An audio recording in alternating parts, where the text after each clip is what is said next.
This is Tim Ferriss. Welcome to another episode of The Tim Ferriss Show. This is an in-between-isode, yet another short audio essay to give you some philosophical tidbits, something to chew on, perhaps some tactics, some deep thinking for the weekend or the week ahead. This will probably run 10 to 20 minutes in length, and it is a unique in-between-isode because it is a guest post. I haven't seen this done before in podcasts. I'm sure it has been done, but this is going to be an essay by my friend Sam Harris. Sam is a PhD in neuroscience out of UCLA. He is also a best-selling author of many New York Times best-selling books, including The End of Faith, shorter books like Lying, and the forthcoming Waking Up, which I'm very much looking forward to. This essay is Drugs and the Meaning of Life. It is an updated essay of his, and it touches on some very important topics. There are some pragmatic and practical implications, but it will take you places that might make you uncomfortable. But for me, it's critical listening. You can find him at samharris.org, and I hope you enjoy. Thanks.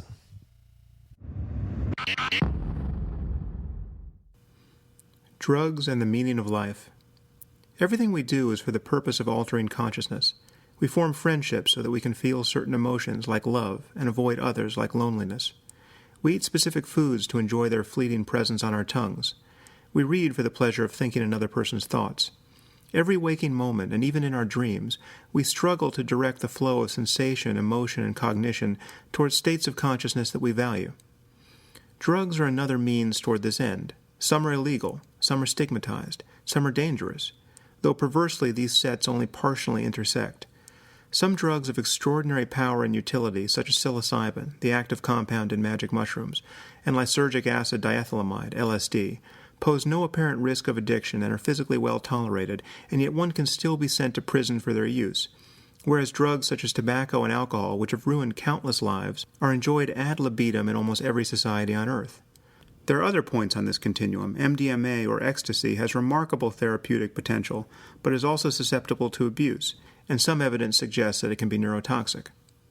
One of the great responsibilities we have is to educate ourselves, along with the next generation, about which substances are worth ingesting and for what purpose, and which are not. The problem, however, is that we refer to all biologically active compounds by a single term, drugs, making it nearly impossible to have an intelligent discussion about the psychological, medical, ethical, and legal issues surrounding their use.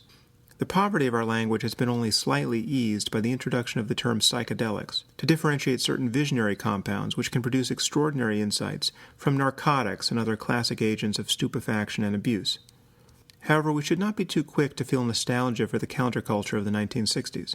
Yes, crucial breakthroughs were made, socially and psychologically, and drugs were central to the process.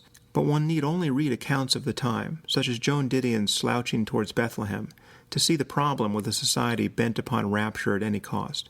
For every insight of lasting value produced by drugs, there was an army of zombies with flowers in their hair shuffling toward failure and regret. Turning on, tuning in, and dropping out is wise, or even benign, only if you can then drop into a mode of life that makes ethical and material sense, and doesn't leave your children wandering in traffic. Drug abuse and addiction are real problems, of course, the remedy for which is education and medical treatment, not incarceration. In fact, the most abused drugs in the United States now appear to be oxycodone and other prescription painkillers. Should these medications be made illegal? Of course not. But people need to be informed about their hazards, and addicts need treatment. And all drugs, including alcohol, cigarettes, and aspirin, must be kept out of the hands of children. I discuss issues of drug policy in some detail in my first book, The End of Faith, and my thinking on the subject hasn't changed. The war on drugs has been lost and should never have been waged. I can think of no right more fundamental than the right to peacefully steward the contents of one's own consciousness. The fact that we pointlessly ruin the lives of nonviolent drug users by incarcerating them, at enormous expense, constitutes one of the great moral failures of our time. And the fact that we make room for them in our prisons by paroling murderers, rapists, and child molesters makes one wonder whether civilization isn't simply doomed. I have 2 daughters who will one day take drugs. Of course, I will do everything in my power to see that they choose their drugs wisely, but a life lived entirely without drugs is neither foreseeable nor, I think, desirable. I hope they someday enjoy a morning cup of tea or coffee as much as I do. If they drink alcohol as adults, as they probably will, I will encourage them to do it safely. If they choose to smoke marijuana, I will urge moderation. Tobacco should be shunned, and I will do everything within the bounds of decent parenting to steer them away from it. Needless to say, if I knew that either of my daughters would eventually develop a fondness for methamphetamine or crack cocaine, I might never sleep again. But if they don't try a psychedelic like psilocybin or LSD at least once in their adult lives, I will wonder whether they had missed one of the most important rites of passage a human being can experience. This is not to say that everyone should take psychedelics. As I will make clear in a moment, these drugs pose certain dangers.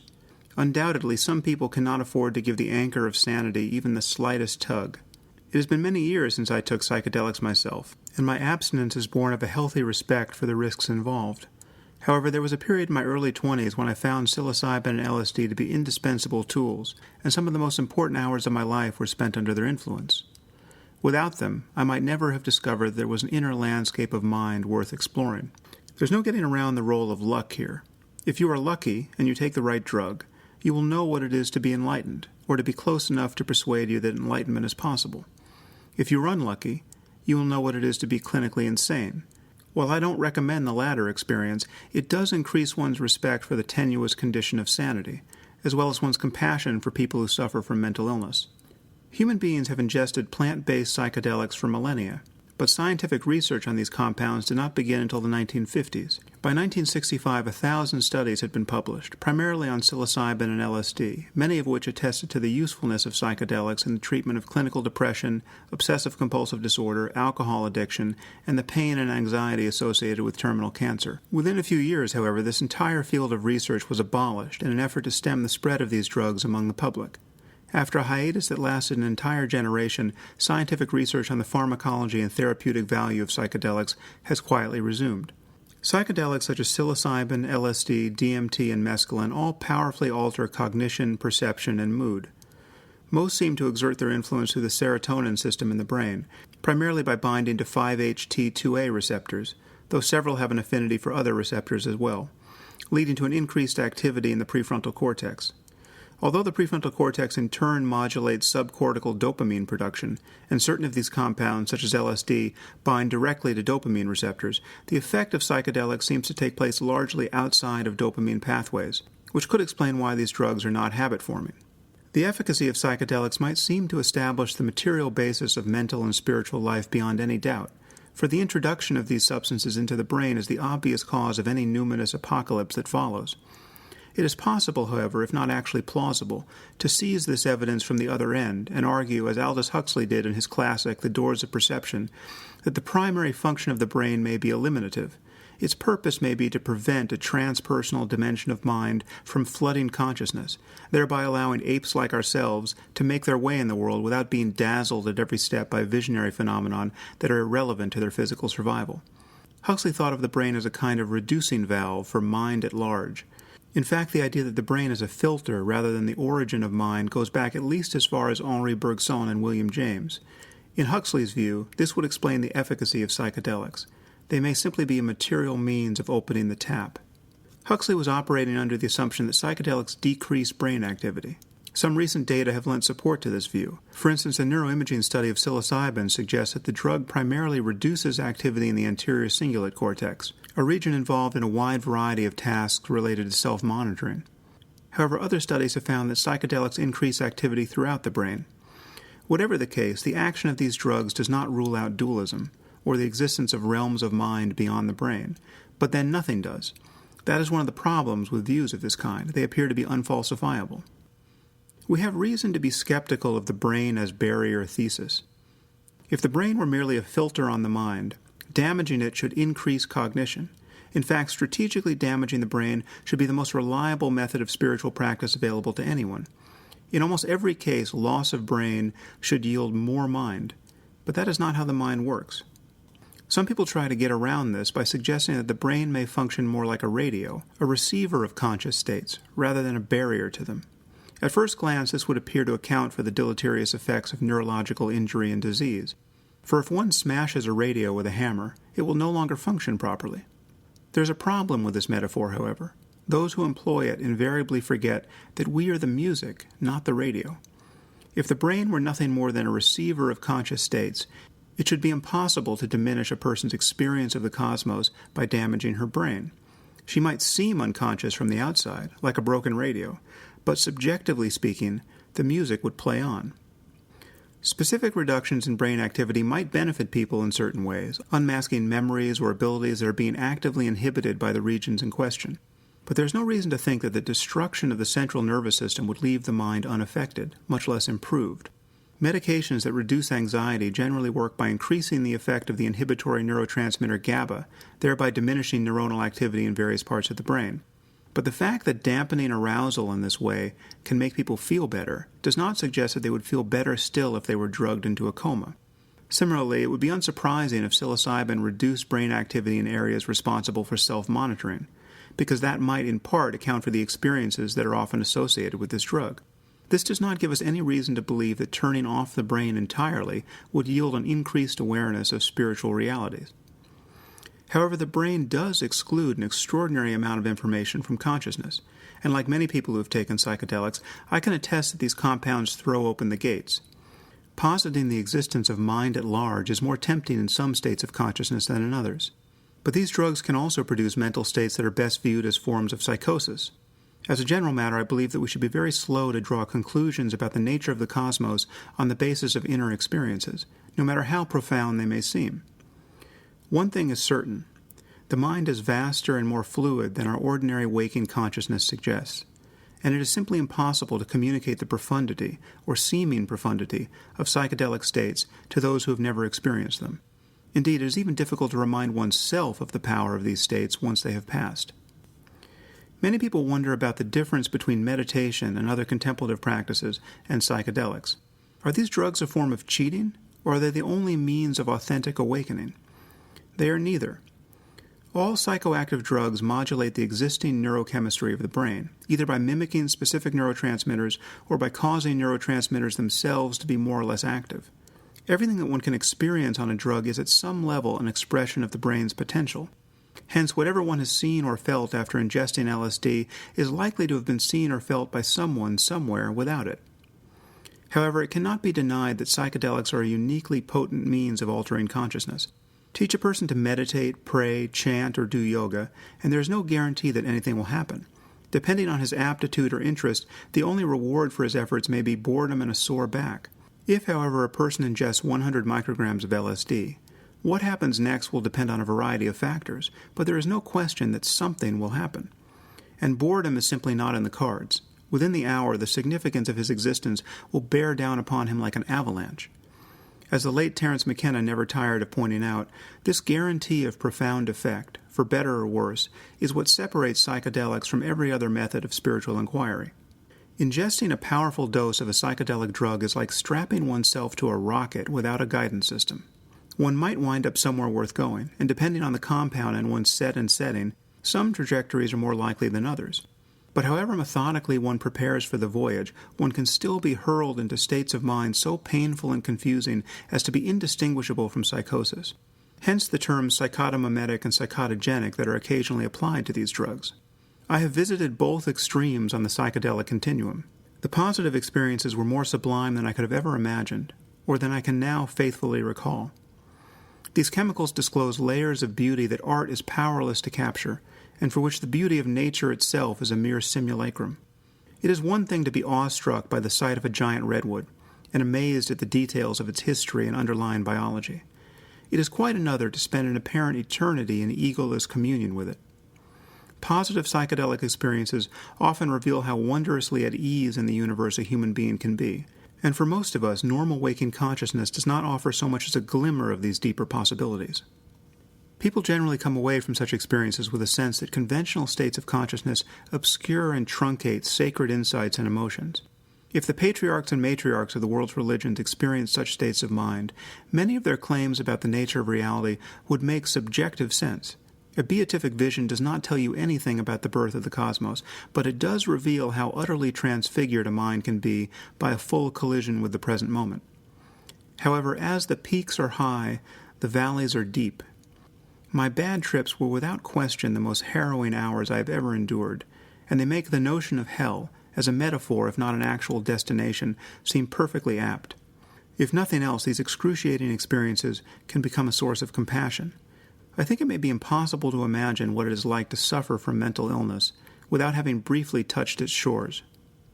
At both ends of the continuum, time dilates in ways that cannot be described, apart from merely observing that these experiences can seem eternal. I have spent hours, both good and bad, in which any understanding that I had ingested a drug was lost, and all memories of my past along with it.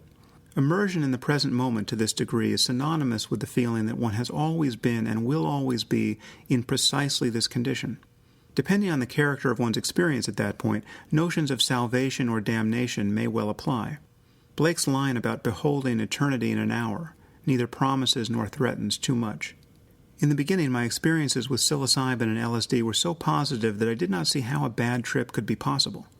Notions of set and setting, admittedly vague, seemed sufficient to account for my good luck.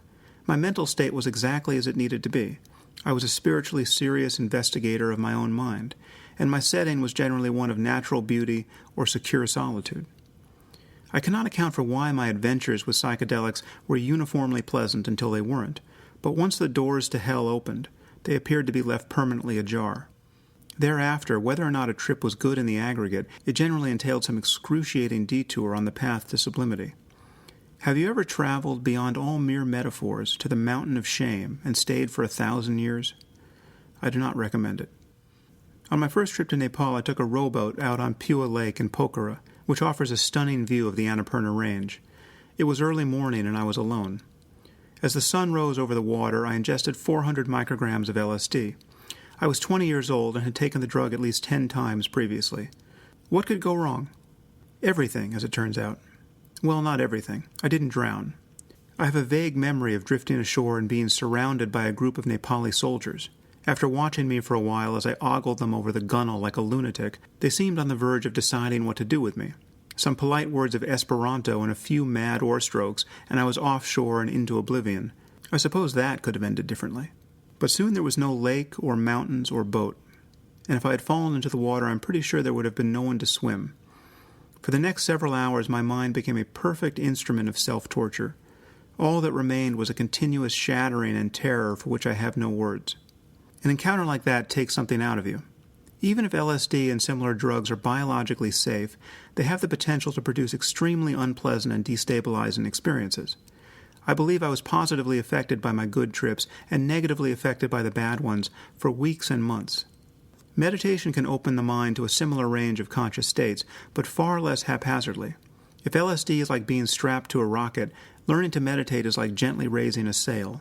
Yes, it is possible, even with guidance, to wind up someplace terrifying, and some people probably shouldn't spend long periods in intensive practice.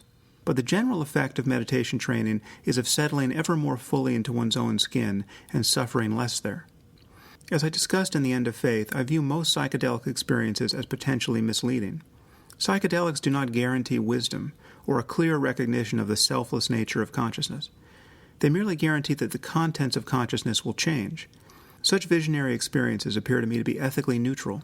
Therefore, it seems that psychedelic ecstasies must be steered toward our personal and collective well-being by some other principle.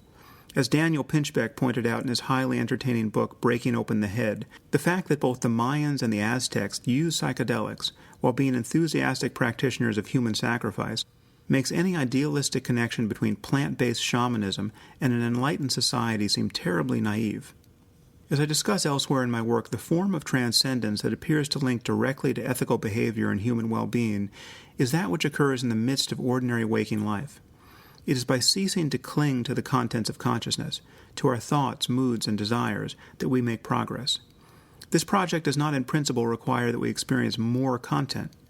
The freedom from self that is both the goal and foundation of spiritual life is coincident with normal perception and cognition, though admittedly this can be difficult to realize. The power of psychedelics, however, is that they often reveal, in the span of a few hours, depths of awe and understanding that can otherwise elude us for a lifetime. William James said it about as well as anyone. One conclusion was forced upon my mind at that time, and my impression of its truth has ever since remained unshaken. It is that our normal waking consciousness, rational consciousness as we call it, is but one special type of consciousness. Whilst all about it, parted from it by the filmiest of screens, there lie potential forms of consciousness entirely different. We may go through life without suspecting their existence, but apply the requisite stimulus, and at a touch they are there in all their completeness. Definite types of mentality, which probably somewhere have their field of application and adaptation. No account of the universe in its totality can be final, which leaves these other forms of consciousness quite disregarded. How to regard them is the question, for they are so discontinuous with ordinary consciousness. Yet they may determine attitudes though they cannot furnish formulas, and open a region though they fail to give a map. At any rate, they forbid a premature closing of our accounts with reality. I believe that psychedelics may be indispensable for some people, especially those who, like me, initially need convincing that profound changes in consciousness are possible. After that, it seems wise to find ways of practicing that do not present the same risks. Happily, such methods are widely available.